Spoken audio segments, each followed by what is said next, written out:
Good morning and a warm welcome to you all from Business in the Community. We are celebrating, of course, International Women's Day this week, and a really important moment to reflect on the importance of women in the workplace, women in society, in the community, in government and parliament, right across all parts of society, and looking to see just how we can break down barriers for women and also just accelerate that progress that has been made, but still more to do. And given the geopolitical climate right now, where there is a question about whether really does diversity and inclusion matter. My view, and I feel so passionately about this, is that we want absolutely every single person to progress in the workplace, achieve their potential, allow them achieve the things that they want to. And that is done by focusing on it, by understanding the data, by really looking at how we can make that progress and learning and sharing with each other what that best practice is. And so at the times like this, I think we have to just keep shouting loudly about it, be talking about why it is important. And yes, it's important because it's the right thing to do. And so many organizations are saying to us that it's, part of their DNA, that they will not falter from focusing on it and delivering on those targets and things that they've set. But at the same time, it's actually making a huge contribution to productivity, to performance, to the UK economy as a whole. So we need it for the growth that we need right across sectors, across businesses, as well as across society. So really important to keep speaking loudly about it, and to all the men who are listening in today, and we need you to help with this, progressing it, be the allies to this, helping those women within the organisations that you're in to progress and achieve what they can do. There's huge talent right across this country and around the world, and we want to utilise that and really help all those who can to achieve what they can. So yeah, a really important point, and yes, we celebrate women every day, but for this week, and of course the March International Women's Day, is an important point just to remind ourselves how important this is, and a point to share things. So this morning I have a great panel to you. I'm going to pass over in a moment to Kirstene here, who is the Inclusion and Wellbeing Director for Business in the Community. And with her today, she has Vicky Davies, who is the Chief Executive of Danske Bank, Chair of Business in the Community in Northern Ireland, who I'm really looking forward to hearing from what she's been doing in the workplace and her experience as a Chief Executive. And we need more female Chief Executives across businesses. From Professor Heejung Chung, thank you, the Director of the King's Global Institute for Women's Leadership at King's Business School, and Professor of Work and Employment there. Brilliant to have you with us today, and hearing all that the Institute has done to keep progressing women's leadership. And to Kolade, who is the Education, Employment and Skills Director at Business in the Community. Brilliant to hear what you've got to say too. So look forward to the discussion, and I'll come back at the end to wrap up. But just wishing you all a brilliant International Women's Day. Over to you, Kirstene. Thank you, Mary. I'm delighted to welcome so many of you along today ahead of International Women's Day on Saturday to, as Mary says, celebrate how far we've come. And I think we have a lot of progress that we should be proud of, and I want to come to that in a moment, but also look at some of the areas that we want to accelerate change in. And of course, while Business in the Community and our wonderful membership organisations are making the case and taking action towards gender equality each and every day, there are no doubt there are some challenges that Mary touched on there that I want to explore in our panel discussion today.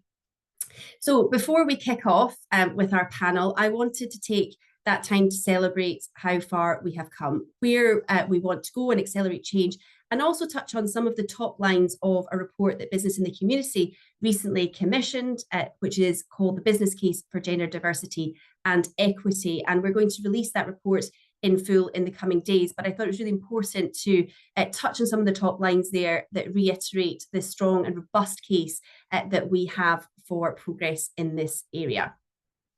So where are we at the moment? Of course, the UK has made progress in recent years, and this really highlights some of the barriers, both cultural and structural, that we have broken down. The gender pay gap has decreased by a quarter since 2014.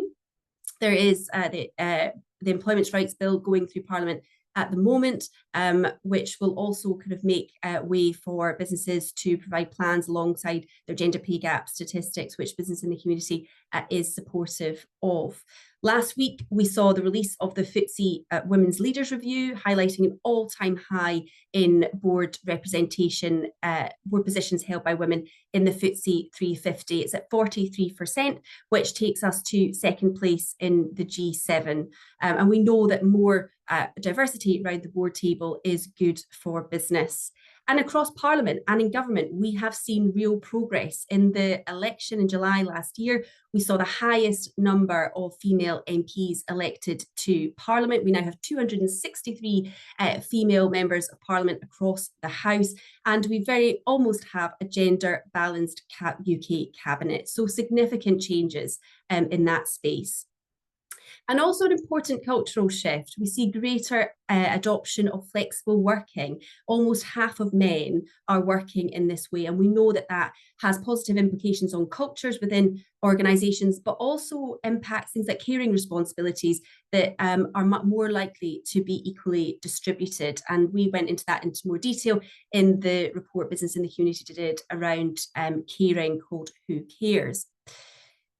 But there are still areas that require attention, and some of them on this slide we've come up against in previous years, and I also want to talk to some of the new areas that have come up.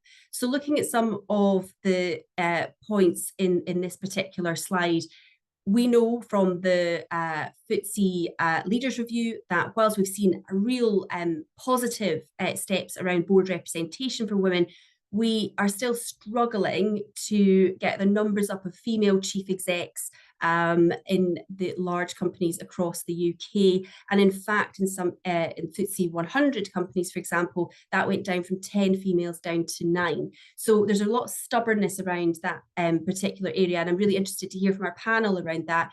You know, we're making progress in some areas such as board representation, but why are we still seeing such a small number of female chief execs in organisations? Because we know the great impact that makes for diversity when we have more women in senior positions. Still 65% of senior leadership positions are going to men.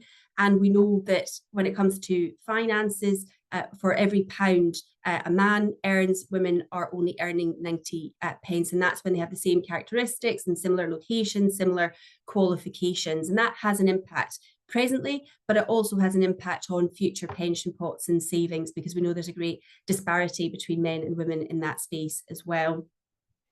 And also, I want to explore this in a bit more detail with the panel, but we have a quarter of working women are employed in severely insecure work. And also women are disproportionately in the economically inactive group across the UK. And that's for a variety of reasons. But I'd really like to explore that with the panel and see how we can make progress in that space.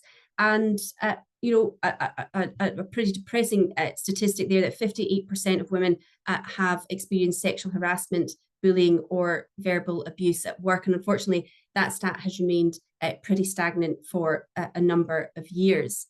But there are also new areas that require attention. And again, something that I want to explore with the panel today, attitudinal shifts. So we are seeing a shift in people's views around diversity, equality and inclusion, people who think that it's perhaps gone far enough. And the largest group in these studies is around young men aged 16 to 25. So I want to explore a bit about that and what can organisations do to adapt to some of these shifts. And also technological change. It's not new, it's always evolving, but we have seen new reports come through and research come through that women are just more susceptible to changes around artificial intelligence, predominantly because there's areas such as retail and administration where a lot of those workforce is made up of women, and they are just more susceptible to job losses. So what can organisations do to get ahead of these trends? So another area for us to look at. I want to, at this point, open up to our audience and explore a quick poll here. So we're going to pop a question up on the screen for you to answer. And it's just, what are the biggest barriers that you face in accelerating action in gender equality within your organisation? I've gone through some of the challenges we have, some of the areas that we should be proud of, but what are the biggest barriers that you face in action? I'd be interested to hear from our audience in that question. So I'll just give a moment for those to come through. What are the biggest barriers you face in accelerating action on gender equality?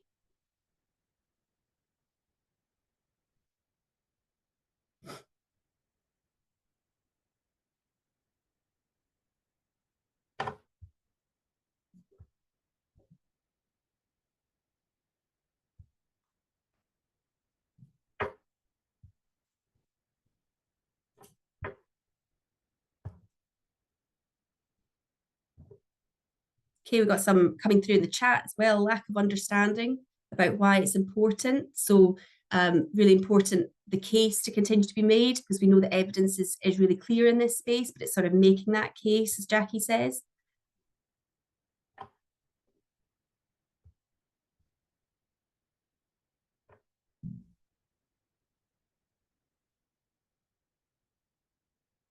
Okay, so we'll maybe come back to the answers in a moment on that. In organisations not knowing where to start, we'll come back to the answers on that poll in a moment.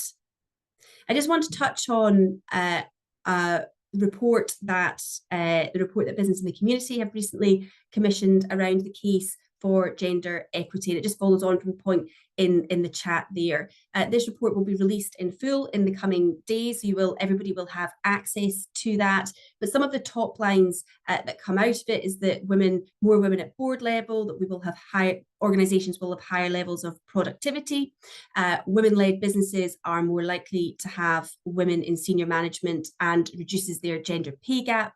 And of course, by having diversity around the board and in senior leadership positions, we can take advantage of a variety of leadership styles and create a more positive impact on wider company culture. We know that there's greater innovation and creativity, which is so important when it comes to future challenges that organisations face. So that report, as I say, will be released more fully in the coming days, and you can read through all that research that really recreates such a robust case for progress in this area. So we have a lot to be proud of. We have a very strong case, and we know it's not just morally right thing to do, but we know it is the right thing for business to do. It's good for business. And on that note, I want to welcome our brilliant panel. And I'm going to kick off our discussion around kind of breaking down those barriers. And Vicky, I'd like to come to you first. Danske Bank, as your chief executive of Danske Bank, holds a clear, assured platinum diversity assessment, and it's only one of 2 organisations in Northern Ireland who have achieved this. I just wondered if you could talk to some of the measures that Danske Bank have implemented to support gender equality, some of the challenges that you've had to overcome in order to do that, and really what the benefits you're seeing on the ground of having greater gender equality within your workplace. Of course, and good morning, everyone. Just wanted to check that you can hear me okay? Yes, absolutely. Perfect. So happy International Women's Day to everybody. So I am Vicky Davies. I'm CEO of Danske Bank UK. So we would be the largest bank in Northern Ireland. I'm also mum to 4 teenage boys and a dog lover. So I know some of the challenges that many of us face with varied responsibilities, but I'm also incredibly fortunate to be leading such a fantastic organisation. So some of the things that have worked for us, and it's really 4 groups. four sort of approaches that we have taken to really progress us on our diversity journey. And then we'll maybe come to the challenges. First, which is we have set up employee-led colleague networks, focusing not just on gender, but we have one on gender, one on disability, one on ethnicity, and one on sexuality. And that means as an organisation, we're being led by our own colleagues, telling them what they need, supported by senior individuals, which is driving tangible action, which is making a difference for colleagues across the organisation. Secondly, I'm a passionate believer in leadership, and I have a unique role. I'm the first female CEO in the bank's 200-year history. So I take my role in leading very seriously. So I have always worked flexibly. As I said, I've got 4 teenage boys. So I take my role to role model the fact that it's absolutely right that we're able to work flexibly, we're able to have fulfilling careers and fulfilling home life. And that's, for me, a second sort of key facet to the approach that we've taken. Third one for me is about setting goals. We're clear goals in terms of what we want to achieve. We absolutely recruit and appoint on merit, but we're clear on the goals that we want to achieve. And that piece that we talked about CEOs and a low number of CEOs at the top of the organization, we work on and think about measuring the number of women at all levels in the organization, so we get that sort of funnel effect. And final thing for me is about benchmarking. Business in the community in Northern Ireland and a couple of other companies do fantastic benchmarking. And we have found for that organisation that has been a huge game changer, because that allows us to say what's working, but more importantly, where do we want to improve? So those are the 4 things that have worked for us. In terms of challenges and obstacles, there are many that we still face. We're predominantly now a female-led organisation. We're 50-50 at senior levels, but there's more work to do. We've got a number of family and life stage policies. There's more work to do there. We've got more work to do to help women feel supported in terms of having a work-life balance whilst being a great mum at home and a fulfilling a career. Many other individuals have other caring responsibility outside families. We've got to give women confidence that they can go for things, even if they don't fill all the essential criteria. But I do feel we're making progress. And I think as individuals, as well as companies, we need to also ourselves step forward and step out of our comfort zone. And I always encourage everybody to think about not just what the organisation can do, but also what you can do to help yourself in your career. And that's a really important part of the equation for me as well. That's great, Vicky. Thank you. Lots of information there, and really positive stats around that kind of 50-50 at leadership level, which just shows all the work that you have done has really improved the diversity in leadership positions within the bank. Vicky mentioned there around sort of flexible working and how that was just a key pillar around improving diversity. And I want to come to Heejung next on this particular point. So obviously a key pillar is flexible working, and remote working is a really important part of that. This issue around remote working continues to gain traction in the media. There's several organisations that have pushed for kind of office mandates of 5 days a week in the office. I'm just wondering, Heejung, are we actually seeing a rollback in flexible working initiatives? And what does the research show in terms of its links to well-being and gender equality in the workplace? Yes, thank you for that question. This is a real passionate area for me because I've been working on flexible working issues for the last 20 decades. So with the return to office, we do see a lot of headlines.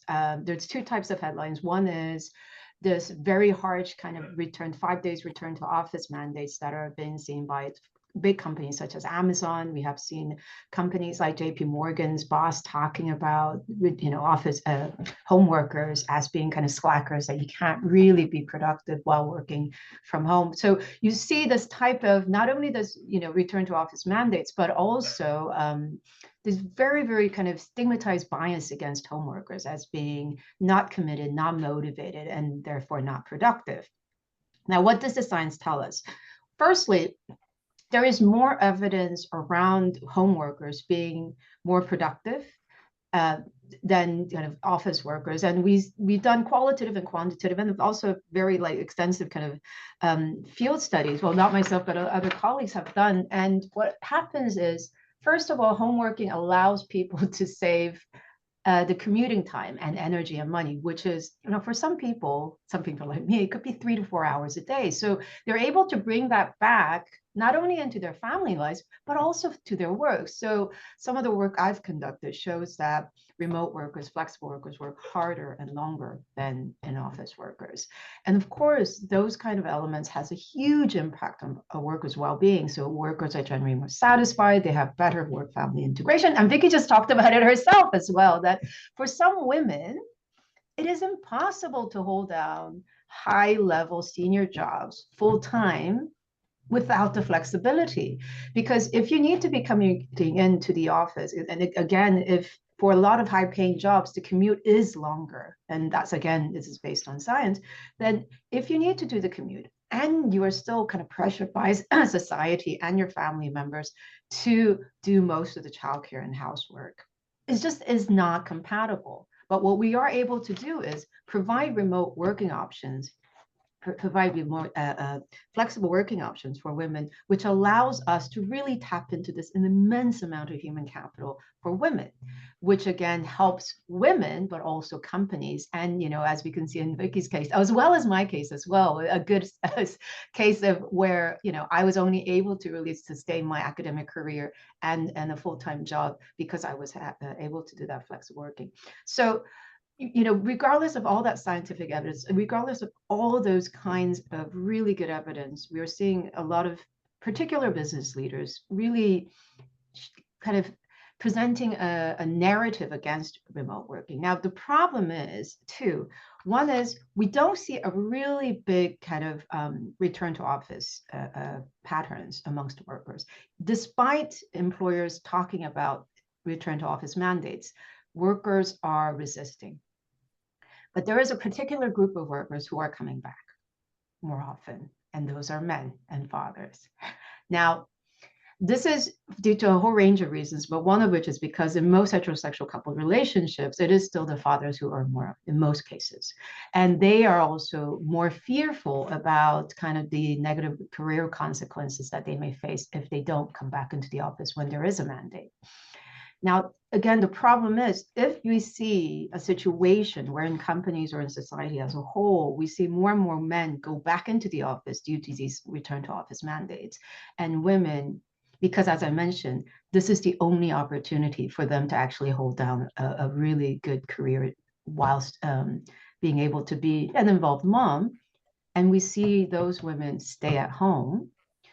Not only are we going to see kind of women being treated as second-tier kind of workers, kind of being seen as kind of taking the backseat in terms of the careers, again, regardless of how committed, motivated, and how productive they are, which they are, and they're going to face negative career consequences. But on top of that, it won't be just women, but anyone who are doing any remote working, when these arrangements are kind of seen as a mother's arrangement or for women's, that's where we're going to see a lot of the biases against home workers. So this is a really critical juncture that we're in terms of making sure, one, to fight back against the RTO mandates by showing the scientific evidence against it. But number two, and this is really important, we need men to stay at home. We need men to resist.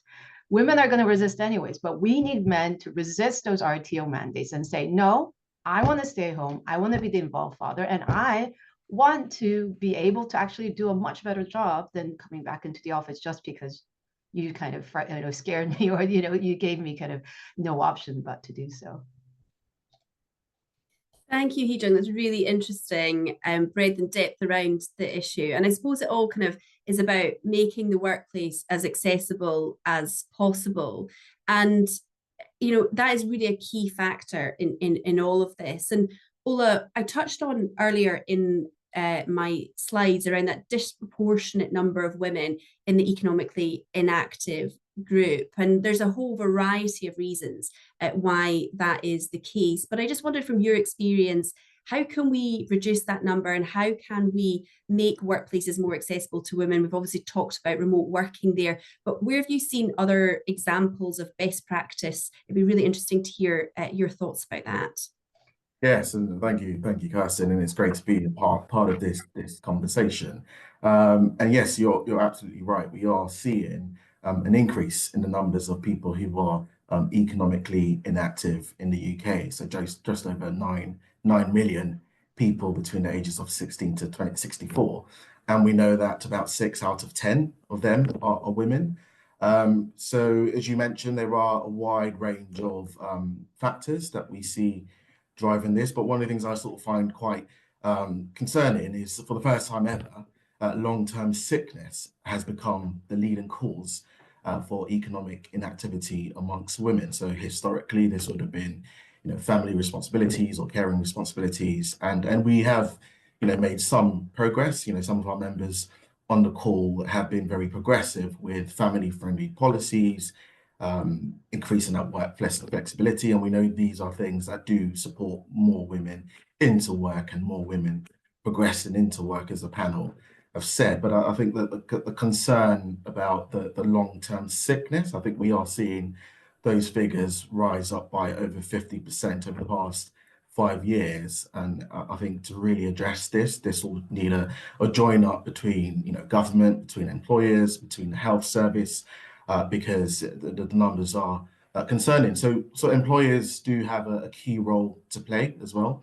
And I think, from my view, a crucial part of this is how we create that workplace culture. What the panelists have said already. How do we make sure that, where men are present and men are involved in making those bold decisions around that workplace culture? And I think, from my view, for members who are leading in this space, it's looking at line managers understanding those barriers that exist and actually being quite bold enough to support women in work. We know there's a wide range of things that happen, not just in work, but outside of work, that ultimately, whether it's directly or indirectly, has an impact on work itself and how we show up at work. So I think there's a piece around line managers having the knowledge, having the skills, having the emotional intelligence to be able to support people when life happens, but also as people transition back into work, as we solve this economically inactive issue, as people come back into work. It's about providing that wraparound support to make sure people can be their best selves. So I think that there has been progress around that work flexibility, and we are seeing this filter through, but we need to look at how we join up health, how we join up what employers are doing, and how government steps in as well. And I know this is something the government are looking at through the Get Britain Working Plan, but it's going to take a concerted effort between all key partners to really shift the dial on this. Thank you, Ola. Really interesting insights around kind of accessibility to the workplace there. I want to move on to an issue that I touched on earlier, and it's one of these kind of newer challenges that we're facing, and this is around attitudinal shifts. We've seen an increase in, it's predominantly younger men who are kind of expressing anti-feminist beliefs, who believe that diversity, equality, and inclusion has gone too far. And I'm really interested to explore this and to explore what organisations can do to address it. And Heejung, I'd like to come to you first on this, because the King's Global Institute for Women's Leadership recently published research around these shifts in attitudes, and specifically that kind of focus on younger men. And I'm really interested to hear a bit about what the main takeaways from that work was, and really your view from that on what organisations can do so that these views are taken into consideration as organisations continue to try and make progress in this space. Yeah, so this is a really big issue, and I'll try to touch upon as many as possible. So so what we are seeing is there is a global backlash against DEI, and we've seen a lot of that happening in the US at the moment. And this is largely due to Donald Trump feeling that he has a mandate to really put kind of DEI and any other equality inclusion policies in the trash, in the bin. And unfortunately, as we all know, at least we know, that it is a lot of people did vote for Trump, and especially men has voted, especially white men, but especially even younger men who's traditionally been more progressive in previous elections, have voted for Trump as well. And we see this in other countries as well. We've just seen the German elections, and where the young men majority voted for the RAF, the right-wing party. In Korea, the president who had led on very specifically on anti-feminist slogans agenda has been elected, and again, has been elected due to the support by young men, even furthermore than a stronger support, even compared to Gen X or millennial men. And in the surveys that we've conducted, we do see that young men, well, I mean, in the population as a whole, there is a little bit of a sentiment of feminism having gone too far to the point that men are being discriminated against. And as Kirstene, you've showed some of the figures in your slides where approximately just less than half of the population feels like, oh, there's, you know, that supporting women has gone too far. And there is a lot of that sentiment being now used to kind of cut against kind of DEI issues. Having said that, I want to kind of turn this kind of narrative back, because despite people thinking, oh, now it's to the point where men are getting discriminated against, if you ask people, has feminism done good or bad, for example, even amongst young men who were the more kind of pessimistic, and again, you have to understand in the context of young men, especially if we're thinking about in high school or universities, girls are doing better in A levels, girls are doing even better in a lot of science A levels now. They're doing much better in terms of going to universities, obtaining university degrees, and getting good university degrees and qualification. So if you ask people up to age 24, it does feel like girls are doing way better than boys, and especially boys who are working class boys, right? And it feels like compared to their previous generation, they are doing bad. So in a way, it is understandable. Having said that, if you were to ask them, do you think feminism has done good or bad? Yes, 16% of young men say it has done bad to the world, but double that number says it has done good. If you ask any other things in terms of what is the problems with gender equality, do we have problems with gender equality? Majority of people, and I want to emphasize this again, despite all these headlines and despite the politicians saying things, majority of us people in business and society agree that there are still a heck of a lot of elements in society which penalizes women, and men are benefiting in relation to that. And also, majority of people believe that both men and women are equally talented or capable of being in the political sphere, and the business leaders, et cetera, et cetera. So although there is a backlash kind of sentiment and narrative going around, that doesn't mean that we as a society has decided that, you know, equality, diversity is wrong. And I just want to also kind of highlight that so a lot of companies, especially in the US, has kind of taken down some of their DEI initiatives or taken away some of these positions. But that doesn't mean that I don't think we're seeing like a huge policy shift in some of these policies. Of course, we just talked about RTO, and that is a little bit of an element to it. But I think this is more of companies feeling that they have to be careful in this current political context to not upset the presidency and the White House, rather than believing that all of their DEI policies were ineffective. Because if we think about DEI and meritocracy, right? There's been this whole debate that, oh, DEI policies don't put people who are actually with the talents or with the abilities to get on the positions. But actually, the reason why we have these DEI policies is because, again, based on science, and we've done all sorts of kind of experimental science to show that people hold biases against certain individuals.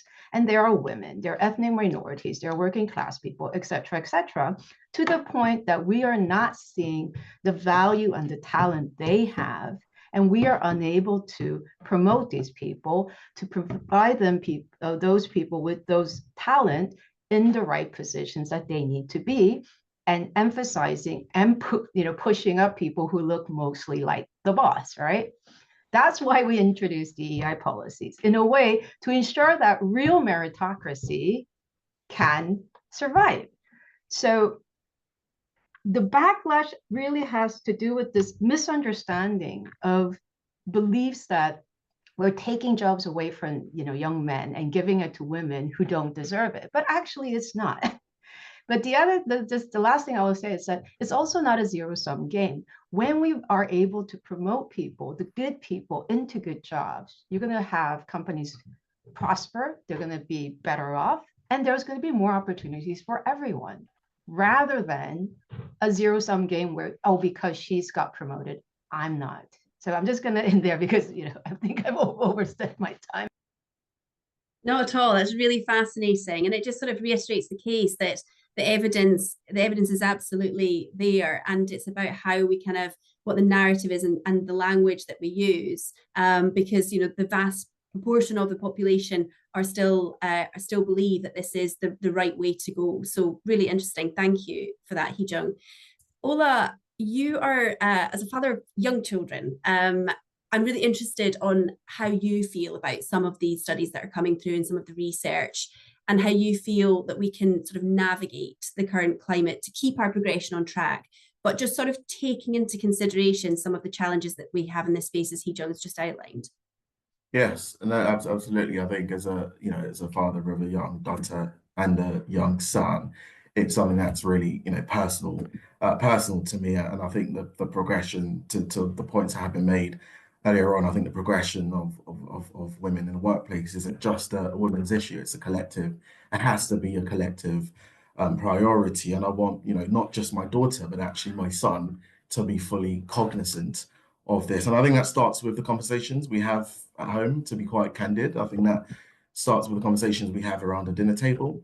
I think it's also starts with the policies that we make in society. And I'm pleased that the evidence is showing that the geopolitical tensions we see over the Atlantic isn't quite filtering to the UK. So I think that gives me some confidence in terms of our membership base and their approach to this. But I also think it's about how we create that culture in the workplace. But back to culture, I think it all stems with culture. And I must also stress that representation is important. Representation matters. I think to your point, Kirstene, earlier on, I think it's I'm encouraged that we live in a society where it's not unachievable or impossible for my daughter to become the chief exec or to become a member of parliament or the prime minister. So in some respects, we know that the glass ceiling has been broken in some respects. And if that's what my daughter wants to be, just to caveat that as well, she can be whatever she wants to be. But we know in some respects the glass ceiling has been broken. But we also know that for many women, that concept of the sticky floor still exists, and women are overrepresented in those low income, low pay, low job security roles. So I think there is a role in terms of how we look at how we build the workforce, how we support more women into work, and how we progress women out work. And that's why BITC's Opening Doors campaign looks at working with our members, looks at working with our employers to, one, understand those barriers that we know exist. So we have lots of data, lots of evidence over the past 10 to 15 years on what works.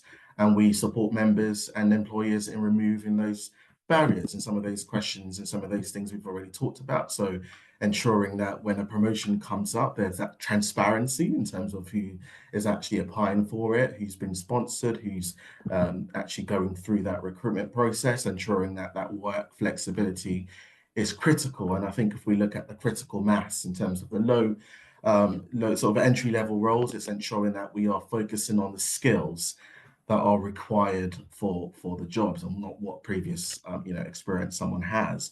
And I think those are the things that we know from evidence from working with our employers really starts to push and shift the dial in terms of that work progression piece. But I think even as a man, I think it's about that role modeling behavior and ensuring that it's not just a conversation that's had with my daughter, but actually my son plays a very active role, proactive role in being fully cognizant of those barriers and how he can not just be an ally, but actually how he can proactively champion these issues that we're discussing today. So I think that's really important.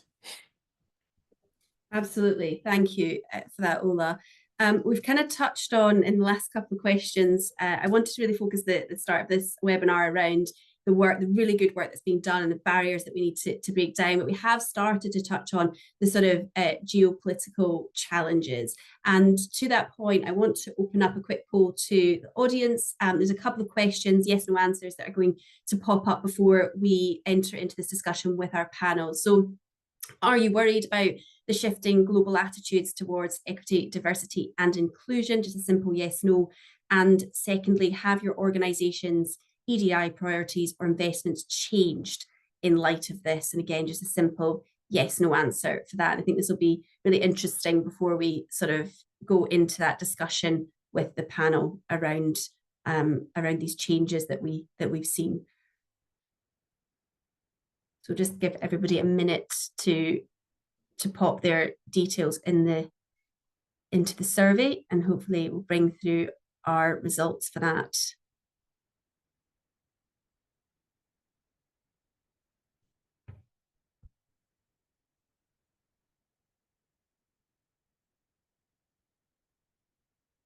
So are you worried about shifting global attitudes?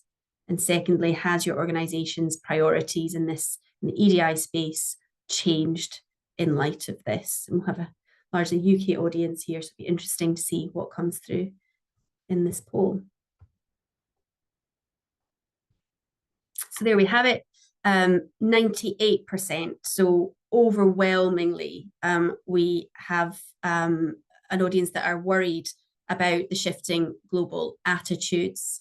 And interestingly, 90% say that they haven't seen a shift in light of these attitudes, but 10% have. So yeah, please do post in the chat if you would like to explain a little bit more about what you have seen change with those headwinds that we're seeing.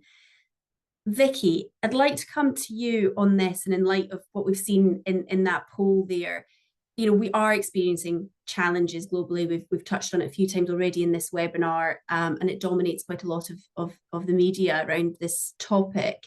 So how can UK businesses really maintain a strong global commitment to diversity, equality and inclusion whilst navigating these global shifts? And really kind of what's your perspective on the situation, both within Danske Bank, but more widely within the networks that you're speaking to? What's your sort of feeling on the ground about this? Yeah, thanks. And look, it is a worry that the narrative that's coming out from the Trump administration, you know, personally for me is a setback. And I think I'm fortunate that I don't have a US part to my operation or owned by a US parent, so I'm probably in a fortunate position. So if I consider what I see happening in UK banking and what I see happening as I talk to Northern Ireland companies who are part of the BITC member network, very similar to that poll and very similar to Heejung, I think that companies fundamentally at their heart believe that diversity and inclusion is good for business, it's good for colleagues, and it's good for society. So I am an optimist, and I am hopeful that we will not see real material policy change that will set things back, and that's certainly not my intention. In fact, my intention is to double down efforts, and that's what I'm hearing from other local businesses. Obviously, we're at the start, so you know things still need to play out, and I do believe that because I do believe, you know, you shared some of the stats and earlier in the conversation, we have seen real progress, and for me, the key thing is that progress isn't just on one topic. It isn't, for me, just about women. And I talked earlier on about the fact that we have 4 colleague networks. I think the more that employees and business leaders can see that D&I is about all different types of groups of individuals. And for example, in Danske, we change our women's network to be a gender network. So we not only focus on women, but we also focus on young men. So I think the more that organizations and approaches can not be specific to one group, but be more generic and more thoughtful about wider groups, you know, I think that creates an environment where individuals feel less disenfranchised, or there's less potential for that, and there is more cohesive action across a range of topics. And then I think that collectively is, creates a culture of progress for all, for those who want it, and an organisation culture that will help support that. Thank you, Vicky. And it's kind of reiterating a lot of what we're seeing over the course of this is about, we know the evidence is there. The evidence is really strong that the positive impact that this work has. And this kind of challenge around sort of prevailing narratives, maybe not always representative of the wider population, but also language and inclusivity, and making sure that we are adjusting to what we're seeing around attitudes and how we can kind of adapt within workplaces. It's really interesting perspective, Vicky. Thank you. And I'm sure we might get more on this topic in the chat. And I have 10 minutes left of my time with the panel. So I really want to open it up to our audience and hear what they would like to pose to the panel. So my first question, I'm just having a little look at the chat here. The first question, I think I'm going to bring to you, actually, Vicky. It is kind of touching on a little bit about what you said there with the groups within your organisation. There's been really interesting discussion in the chat around allyship, and especially how people turn people from passive to active allies on particular issues. And I'm just really interested in advice that you would give around how you've built that really active allyship on gender equality within your business, which you touched on at the very beginning, has been really critical to the work and the progress that you've achieved. Yeah, it's a great question. That's absolutely key. So first and foremost, our 4 colleague-led diversity networks work collaboratively to support each other. So that creates allyship between the different communities. And then we're also very thoughtful about how do we create male allies to support our, female and, females as they progress. And I think that underlying culture and that feeling of there is equal opportunity for all, but support and policies that break down the barriers has enabled, men in Danske certainly to be very participative and very supportive. One of the tangible ways that we have done that, and one thing that I feel absolutely passionate about, is mentoring and coaching.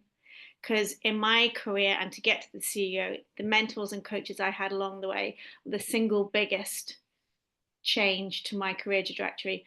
And those mentors and coaches were men. And we have created in our organization a framework of mentoring and coaching, which is independent of gender or any other characteristic, which has facilitated an environment where colleagues are supporting themselves, be they men, women, young, old, whatever sexuality and ethnicity. So that, I think, if we can create that across organizations, that mentoring and coaching culture, I think is one of kind of the foundational pieces that has really helped us. Can I just add to that? Yes, of course. So I fully agree with Vicky there that it's like men are so crucial in this next stage of gender equality, or as we all said, equality, diversity, and inclusion of all different types of characteristics. And it's also about not just mentoring, but championing, that men need to go into these boardrooms and say, I have this amazing young junior colleague that I really want to support and champion. And again, as Vicky said, there is a vast amount of evidence showing that that's one of the biggest ways in which we could really promote women. But one of the other things I want to say is that a lot of the policies that we're talking about, that Ola's talked about, I've talked about, Vicky's talked about, in terms of supporting women or other kind of potentially kind of disadvantaged workers, are actually good for men as well. So these are not policies like working from home. These are not women's policies. These are policies that everyone likes, and especially men and men of all age groups like, and kind of supporting, for example, kind of low pay, low wage jobs. This isn't necessarily just for women. Yes, these affect disproportionately women and low-skilled women, but it is, again, policies for everyone. And I think that's something that we really need to communicate. These are not just EDI policies, are good business case practices, performance enhancing practices, and that it is good for everyone. A really important point there, Heejung. Thank you. Thank you for that. And I'm going to take next question from the chat. If anyone has any further questions, please do pop them in. The second theme that seems to have been really popular in the chat was around intersectionality, and especially in relation to breaking glass ceilings and sticky floors. And I'm just interested, I might come to you on this one, Ola, what you think around what employers need to do better to ensure that all women of different identities and different life experiences are really able to thrive and progress. Yeah, and I think sort of Vicky made the point about when we look at how organizations approach inclusion or EDI, and we have sort of resource groups, it's about looking at how those different resource groups can work together and collaborate, take that sort of holistic view and that intersectional lens. But we know there are issues around how intersectionality impacts our inclusion strategies. So I know the Bridge Group did some research about a year and a half ago that showed that a woman, an ethnically diverse woman from a working class background, was 50 times less likely, or 30 times less likely to progress than a white male from a more privileged background. So we know the data shows that evidence is clearly there. And last year at the ITC, we did some research into how intersectionality presents itself when we look at job seekers from a low socioeconomic background that might have additional characteristics such as gender, age, and disability. And again, lots of evidence that we can share and lots of data around how those different challenges and characteristics present themselves.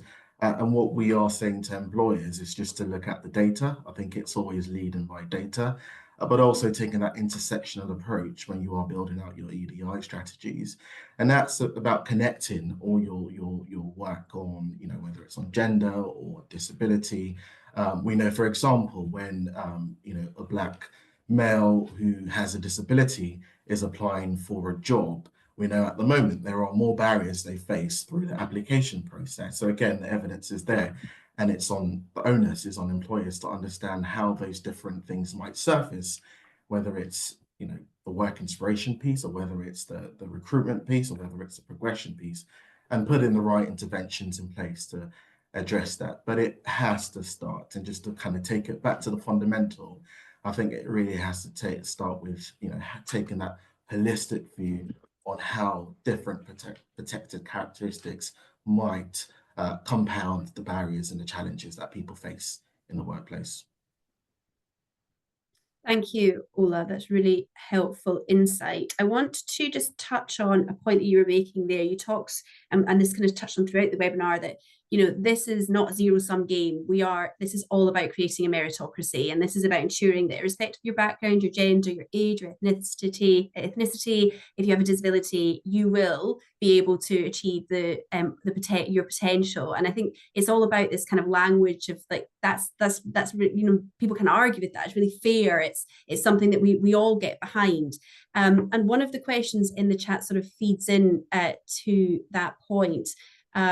And I'm just trying to saw it and then I've lost it. Yeah, so Jackie asked if there was an appetite to roll out company-wide learning to bring everyone up to a high level appreciation of these EDI topics. So, I'm going to come to you on this, Vicky. How do we really sort of we know the case is really strong. We know the evidence is there. We know that this is the fairest way to get the top talent into the roles that they deserve. But how do we kind of get that narrative out there, and how do we roll that kind of learning out more widely in organizations? Great question. I think the answer is not one thing works, and it's a cumulative approach that I would endorse. So we do have diversity and inclusion training for colleagues. That is important, but what we also do is we have a number of events through the year. So we would have an event which we would invite external organizations into us to talk about particular areas. So we would have had Stonewall, for example, who might talk to us about and educate us on particular areas related to sexuality.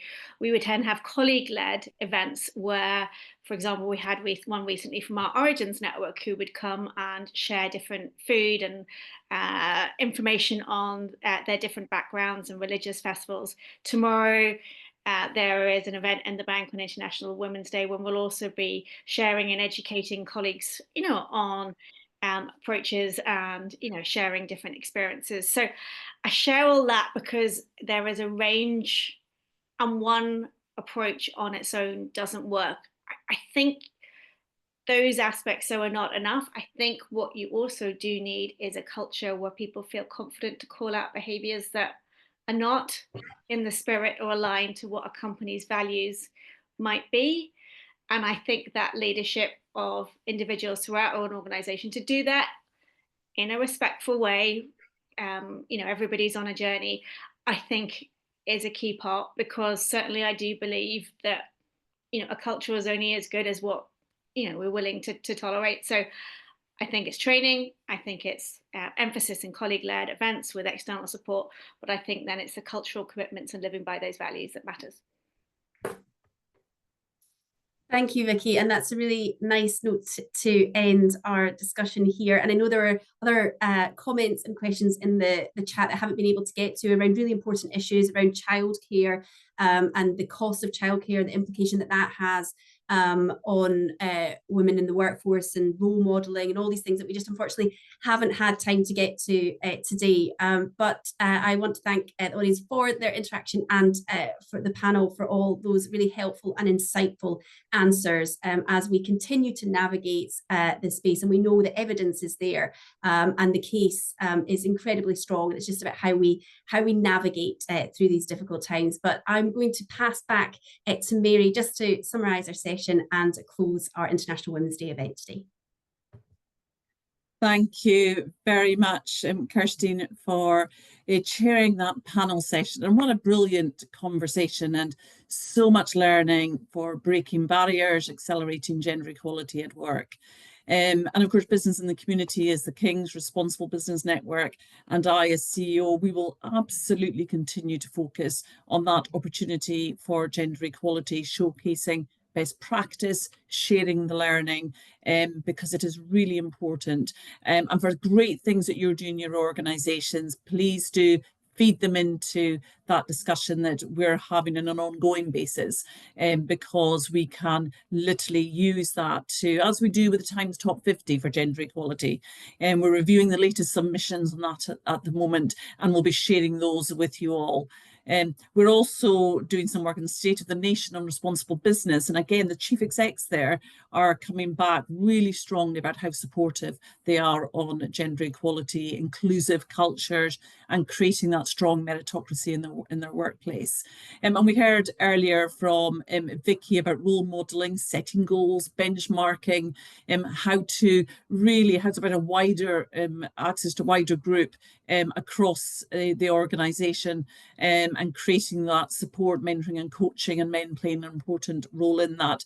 Heejung was talking about the flexible working, and the evidence is there for that, for a real meritocracy to survive, more opportunities for everyone, having policies for everyone. And Ola talked about the workplace culture, how families can help, how representation matters, and about our Opening Doors campaign and inclusive recruitment, progression, retention. And in the chat, others, of course, talking about allyship, intersectionality, performance, and so many things. And I think that, Vicky said she was an optimist. Heejung mentioned that people still believe diversity is right. Lyndon in the chat talked about that they're still doubling down on commitment to D&I. And that's what I'm hearing too. And I work with the Women's Business Council for Government. So we will be continuing to look at gender pay gap, pay progression, menopause, sexual harassment, and of course intersectionality, on diversity, on disability, ethnicity, and social mobility.